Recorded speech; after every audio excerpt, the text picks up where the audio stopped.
The International Committee of the Red Cross is the largest humanitarian aid organization in the world. Its 16 million volunteers respond to natural disasters, health epidemics, and man-made global conflicts. I spoke with its president, Mirjana Spoljaric Egger.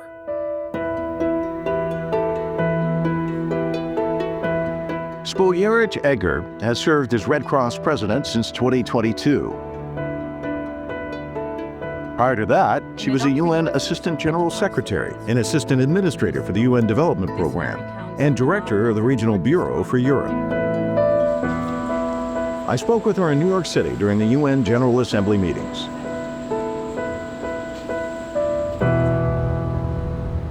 It's so good to see you. And I wish it was under better times, as I'm sure you do as well. I was at an event recently here in New York where it was a celebration of 80 years ago, the war against fascism. Obviously, you and I were not alive when that happened, but we've lived through a life where the UN is there. How would you describe the accomplishments of this organization? We are built on the notion that states are better off when they talk to each other, when they negotiate, and when they agree on common rules and standards.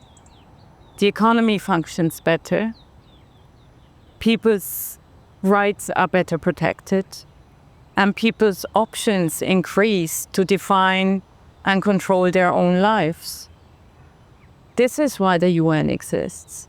It is meant to make us better, but to also make the world better for us to thrive, for our children to have good jobs in the future, to be able to define how they want to live and how they want to grow. This is the UN. It's about a better world, and it will be better if states continue to favor dialogue, favor negotiations, favor peaceful means of exchange, to using might and violence. I haven't seen a better model. You can criticize this one, but I haven't seen a better invention in that sense. So criticize this one, and there is a great deal of criticism. I mean, I think some people would say perhaps there's more lecturing than listening when it comes to the UN, posturing, blocks. Where would you like to see it go if it were to change?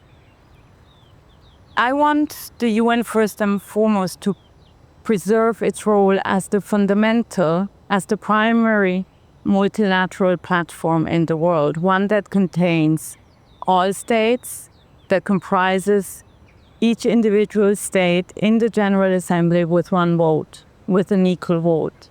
This is something that we need to preserve because there's no other place in the world where states come together. It's not a one-off reform that we are talking about. This organization has to be led by people who constantly have in the back of their mind that the operational side of the house has to function optimally so that the political side has the space. And it won't happen if we grow out of proportion, including us at the ICRC. We have to remain efficient, and we have to know where we put our money, and we have to remain accountable to our funders about how we spend the money. That's our responsibility. But our mandate will only remain if states agree to continue to adhere to the UN Charter and, in our case, the Geneva Conventions, which equally all states have ratified because they contain the principles for human and for state interaction that is peaceful. I want to ask you about China's contribution. They've been a permanent member of the UN Security Council. They've been involved in peacekeeping, development, global governance. What's your sense of their contributions? China is a powerful state. China is a global player. China is a huge country with enormous, potentials and enormous capabilities. And China is a permanent member of the UN Security Council, based on how the UN was created coming out of the Second World War. So, of course, China has an even bigger responsibility to make sure that this institution fulfills its role and that this institution remains functional. this responsibility, in my opinion, grows with the might that you bring to the table. And certainly the permanent members of the Security Council have a heightened responsibility to do the right thing.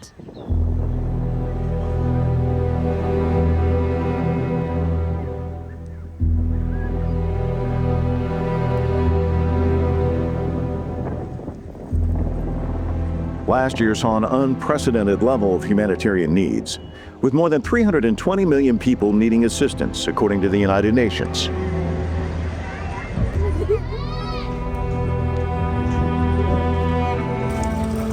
One of the biggest challenges to responding to these needs is funding shortfalls. Walking over here, you walked by what I did as well, the Flame of Hope statue erected to commemorate the genocide in 1994 of the Tutsi people in Rwanda. And I thought a lot about it as I was walking over here, is that, here we are. Are we numb? What's happened? It's something that I think about very often. I visited Rwanda earlier this year. I saw the memorial, I saw the exhibition, I saw the pictures, and I was walked again for the history of what happened. And I cannot comprehend why humankind, with all the technology that we have, with all the archives that we have, including our archive at the International Committee of the Red Cross, are not capable of learning the lesson. Nobody wins by committing atrocities. Nobody gets a benefit out of this. Everybody suffers if that happens. There are no winners in a total war. Never. History has proven that. But you sow the seeds for future atrocities if you commit them and if you continue watching how they continue. If there's no effort to stop it, no genuine effort to stop it and to reverse it by those who have an influence and who legitimately are in a position to reverse. Ukraine. Ukraine is a war of attrition. There are close to 150,000 missing people that we have in our system that we are trying to find. There are, in 150,000 cases, families that have contacted us because they don't know where the sons are, the daughters are, their relatives are. I'm using this example to show you how massive the human loss is in this war. We cannot neglect the fact that there's so many individuals, so many humans that have lost their lives already. And there's no indication at the moment that this will end. And how long will this continue? It's a war that is happening under international watch, just like Gaza, and a little bit less Sudan, unfortunately, even though Sudan deserves equal attention. But we are watching this, and it's tens of thousands of people that are being sacrificed. I see this from a humanitarian perspective. I'm not in charge of politics, but the politicians should, reflect on this and say, okay, maybe it's better if you come to the negotiation table and take this seriously, because that's the only way of stopping this, stopping the bleeding of our own people, and they're bleeding on both sides. You mentioned Sudan. It doesn't get as much attention. What are your thoughts there? Sudan is the biggest humanitarian tragedy at the moment in terms of size. Millions displaced, hundreds of thousands of people who don't have access to food and medicine, and abhorrent things that are being done to civilians. I visited Sudan last year. I visited the border of Sudan 2 years ago. There was not a woman that didn't tell me of what had happened to her. I mean, those who conduct hostilities have to instruct their forces, no matter whether it's state or non-state actors. They have to instruct their forces not to rape women, not to kill children, not to deny food, water, and the essentials, especially healthcare, to the civilian populations. The war is bad enough as it is, but you cannot have limitless wars. Not everything is allowed in a war. We don't prevent wars, but we call on states and we call on non-state armed groups involved in hostilities to respect the rules that were designed and ratified by all states to prevent the worst. And raping a woman is the worst. Killing a child is the worst. It's never allowed.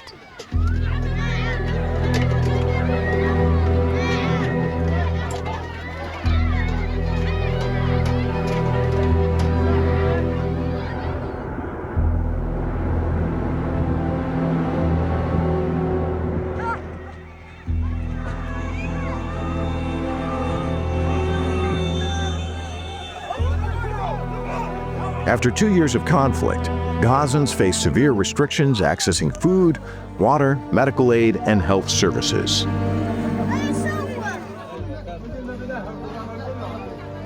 You mentioned the Geneva Conventions, and one of the concerns I've heard you raise is just the blatant disregard of the Geneva Conventions. So we're seeing that on the world stage, are we not? The law is violated. And I'm in a position to have to say the law shouldn't be violated because it's our mandate. We are the guardians of the laws. But what is more important looking at Gaza today is the fact that we are becoming dismissive about the law. You know, that the parties to a conflict don't even deny anymore that there's something like a legal obligation that they have to follow at all times. It's putting the law aside and saying we need total victory and everything is allowed in the pursuit of that victory. Even the instrumentalization of food for military means. What is happening at the moment in the different sides of conflict is a danger to their own population. You have a lot of people who are watching this who are justly concerned about these conflicts that are occurring around the world, but they, in many respects, I think they feel kind of frozen in place, numb, don't know what to do. What would you say to our viewers about that? Everybody can support change if a situation is bad. Just by how you approach it, how you think about it, and how you talk about it. Dehumanization is one of the biggest threats at the moment, because if you allow dehumanizing language to spread, it becomes a reality. We see this on the battleground. And it's an individual responsibility. But the political leaders have a much, much bigger role to play. It is their responsibility to employ all the means that they have, all the influence that they have, to stop wars and to end wars and to end the suffering. It's not about denouncing your enemy. It's about calling your ally and telling your ally behind closed doors that you don't accept what is happening and that you will use your political, your economic, and your diplomatic power to influence and end to the suffering that is happening. It's a collective responsibility of all states to ensure that the law is respected. But is enough of that happening? No, it's not enough. And currently, there's a numbness that is utterly irresponsible. You are a state leader because you were elected to protect the interests of your own people. The interests of your own people are not protected if you tolerate atrocities, even if they happen on the other side of the world, because the world is interconnected. The world is informed by what is happening elsewhere. If you tolerate it here, it's a question of time until it comes to your doorstep. States have to stand up, and China is one of the countries that launched this global initiative with us to uphold humanity in war. And I think it hasn't been more important since the creation of the UN and since the creation of the Geneva Conventions in 1949. It's an exceptional measure but we took this measure because what we see is a constant escalation of conflicts, 130.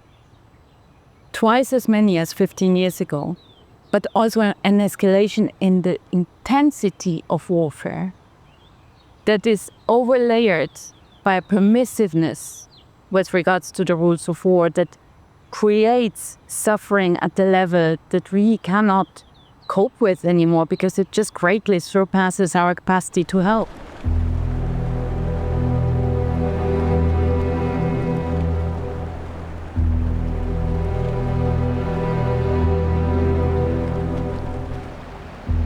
The UN has called climate change a humanitarian crisis. A warming planet has led to displacement and violence, threatening livelihoods and access to food, water, and shelter.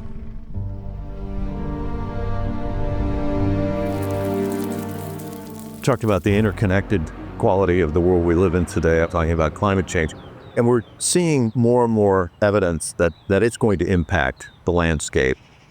There's going to be climate refugees, which is going to create additional pressures, which may actually increase the amount of conflicts we see. As you look to the future, what are your concerns about it? Look, I joined the ICRC coming from the UN Development Program, where I worked a lot on climate change-related issues, on green transition, on social and economic development.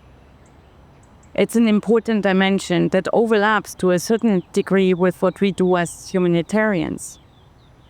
But I can tell you, based on my long experience in the multilateral field and in the field of international cooperation, the first steps to peace are always very practical. They are very concrete.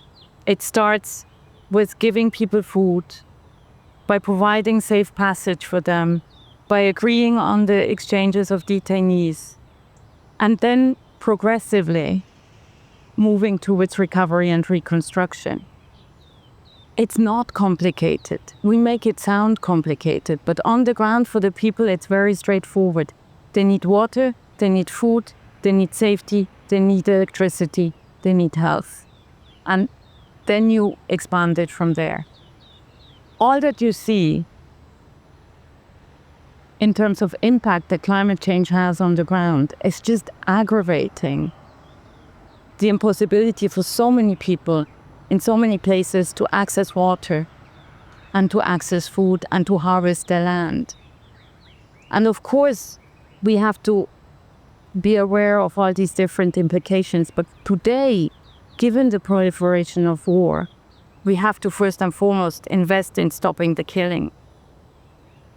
No climate action will be impactful if the killing continues at the levels that we see in parts of Africa and across the Middle East. And both regions, Eastern Africa and the Middle East, are on a knife's edge. It can escalate tomorrow and escalate at levels that won't be able to be controlled anymore. And then all the debates that you have around climate action will become secondary, because you will just not be able to move at all. So yes, climate is important. We have to do it now, but we have to invest in peace. And I'm telling you this as somebody who has worked in development for many years and who takes this very seriously.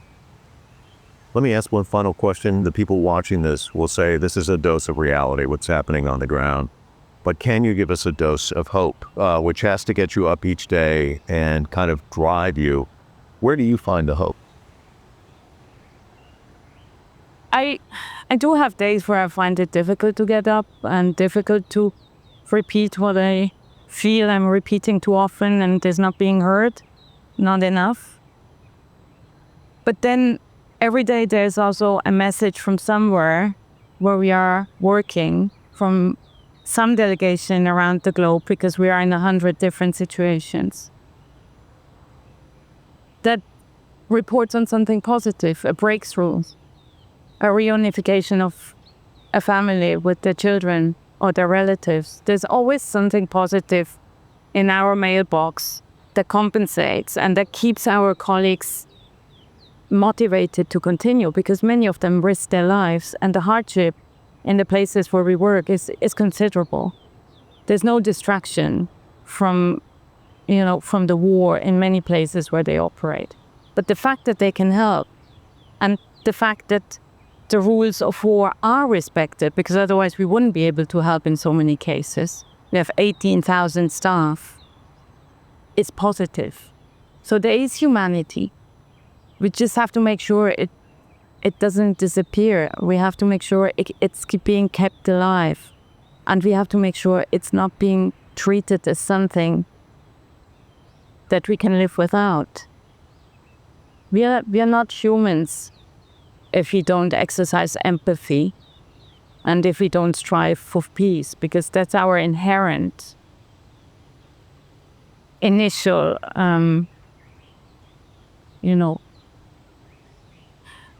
notion, our DNA.